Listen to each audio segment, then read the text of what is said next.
Washington, the highly detailed questions that special counsel Robert Mueller has drafted for a prospective interview with President Trump sharply reduce the chances the grilling will ever take place, and could pave the way for an epic legal confrontation over the Russian investigation that could eventually wind up before the Supreme Court.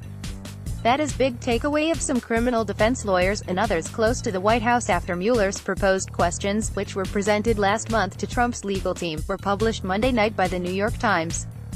Trump called the leak of the questions disgraceful. The open-ended nature of the questions and the broad list of topics signal the perils Trump would face in any interview with Mueller. News reports in recent months have speculated that the special counsel was focusing his investigation on possible obstruction of justice in the firing of former FBI Director James Comey, but the questions make it clear that Mueller is interested in much more: what the president knew about the notorious June 2016 Trump Tower meeting his son and top campaign officials had with Russian operatives, how much he was aware of efforts to broker a pre-election summit with Russian President Vladimir Putin, his business dealings in Russia, and whether he ever floated the idea of pardons to make sure some of his campaign underlings didn't talk. Under these circumstances, there are very few lawyers who would not consider it legal malpractice to agree to an interview for the president, said one former White House advisor to Trump, after reviewing the list of Mueller's questions. That is especially true knowing the temperament of this particular client, who has a tendency to say things that are contradicted by the facts, and in any interview, prosecutors would have a huge advantage over the president.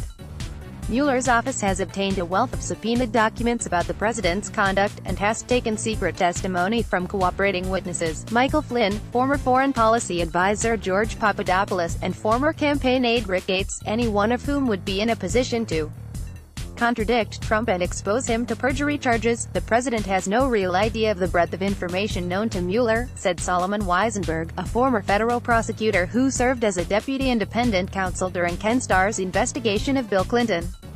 These questions just show Trump's former lawyer, John Dowd, was completely justified by advising the president not to sit down for an interview. The peril is too great. That being the case, the most likely outcome at this point is that Trump refuses to submit to an interview, according to Weisenberg and the former White House advisor. Mueller would then have the option of issuing a subpoena to require the president's testimony. If Trump continues to resist, on the grounds that Mueller, as an inferior officer of the executive branch, doesn't have authority to require the president to do anything, the battle over Trump's testimony would fall to the federal courts and ultimately, almost certainly, to the Supreme Court. Many legal scholars believe that the president would ultimately lose that fight based on the precedent set during Watergate, when the Supreme Court ruled that President Nixon didn't have the right to withhold White House tape recordings that were subpoenaed by then Special Prosecutor Leon Jaworski. But it's not a slam dunk, and in either case, the president could buy some time, and take his chances that this more conservative Supreme Court might be more sympathetic to his claims of executive powers and privilege, said the former advisor. He'll roll the dice, the former advisor predicted. In the meantime, the questions prepared by Mueller, combined with some nuggets buried in last week's House Intelligence Committee report, offer some intriguing clues into the progress and direction of the special counsel's probe. Here are a few of them. Point 1. Collusion is very much still on the table.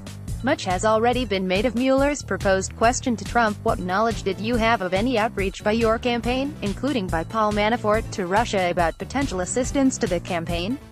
The wording of the question suggests Mueller may well be aware of such outreach, presumably informed by the cooperation he has received from Manafort's former deputy, Rick Gates. But other questions also point to additional evidence Mueller has gathered on the collusion front. One of them appears to involve the months-long effort by Papadopoulos to broker a meeting during the campaign between Trump and Putin. Papadopoulos first floated the idea of such a summit directly to Trump at a March 31, 2016, meeting of the then-candidate's newly appointed Foreign Policy Advisory Board. Jeff Sessions has testified he quickly shot the idea down.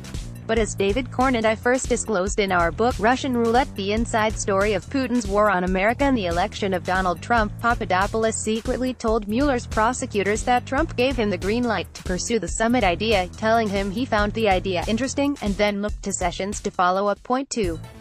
Potential witness tampering is also under scrutiny. One of the more intriguing of Mueller's proposed questions involve efforts by the president to communicate with his former national security advisor Michael Flynn after he was fired for lying to Vice President Mike Pence about his contacts with Russian Ambassador Sergei Kislyak.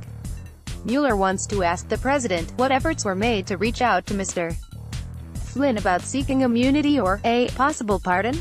This question was likely prompted by a New York Times report that Trump lawyer Dowd floated the idea of a pardon to Flynn's lawyer. But there may well be more to Trump's contacts with Flynn after he left the White House than that.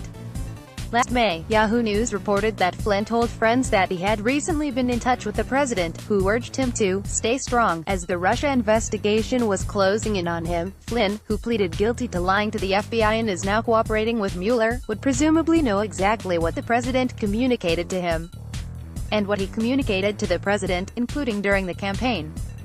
One largely overlooked nugget buried in the House Intelligence Committee report released last week was that Flynn, the former Defense Intelligence Committee chief, and his son met with Kislyak at the Russian ambassador's residence in December 2015. That was shortly before Flynn flew off to Moscow to attend the 10th anniversary celebration of RT, the Russian government propaganda station, where he sat next to Putin at dinner. It was the first hint that Flynn had contact with Kislyak prior to Trump's 2016 election. Point 3. Trump's attempt to do business in Russia is on Mueller's radar screen. The questions that might be expected to most rile the president include two relating to his attempts to build a Trump Tower in Moscow, the first hard sign that the special counsel is probing Trump's business operations. One of the questions involves his communications with Aras Agalarov, the billionaire Russian oligarch who partnered with Trump to stage the Miss Universe pageant in Moscow in 2013. Trump and Agalarov signed a letter of intent to build a Trump-branded project in the Russian capital. That deal collapsed after the Obama administration and the European Union imposed sanctions on Russian businesses following Putin's 2014 annexation of Crimea and intervention in Ukraine. But Trump didn't stop his efforts. Another Mueller question asks, what communications did you have with Michael D. Cohen, Trump's longtime lawyer, Felix Sater, a former Trump real estate advisor, and others, including foreign nationals, about Russian real estate developments during the campaign? This concerns a separate letter of intent to build a Trump Tower Moscow that was signed by Trump in October 2015, while he was running for president. Trump's real business partners in this deal were never clear. Russian tax records show that IC Expert Investment, the company with whom he signed the letter of intent, was owned by three murky offshore companies controlled by a Cypriot lawyer deeply involved in Russian finance. When Sater initially pitched the project to the Trump Organization, he pitched it as a way to boost Trump's run for president. "I will get Putin on this program and we will get Donald elected," Sater wrote in an email to Cohen at the time. "Buddy, our boy can become president of the USA and we can engineer it. I will get all of Putin's team to buy in on this. I will manage this process." 4. What did the president know about the Trump Tower meeting, and when did he know it? The June 9, 2016, meeting at Trump Tower, during which top Trump campaign officials sat down with a delegation of Russians after being told they were about to receive official and sensitive documents about Hillary Clinton from Kremlin files, remains a major focus for Mueller. Of all the questions on this topic, one leaps out. When did you become aware of the Trump Tower meeting? Trump and his son, Donald Trump Jr., have both said that Trump himself knew nothing about it at the time. Donald Jr. has said he only told his father much later, in the summer of 2017, shortly before it was revealed by the New York Times. But Rep.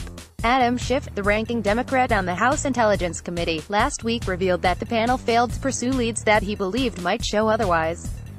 Trump Jr.'s phone records show that after receiving an email from Rob Goldstone, a publicist, informing him that Aras Agalarov and his son, the pop singer Emin Agalarov, were arranging to have the supposedly anti-Hillary documents brought to Trump Tower, the president's son made 2 attempts by phone to reach the younger Agalarov in Moscow. Between those calls, according to Schiff, was a phone call to an individual with a blocked number. Noting that Trump himself had a number that was blocked, Schiff sought to have the president's son's phone records subpoenaed by the House committee, a request that was denied by the Republican majority, to determine if the recipient was the future president. But Mueller is operating under no such constraints, another reason why the Russian investigation poses such potential dangers for Trump. __________. Read more from Yahoo News.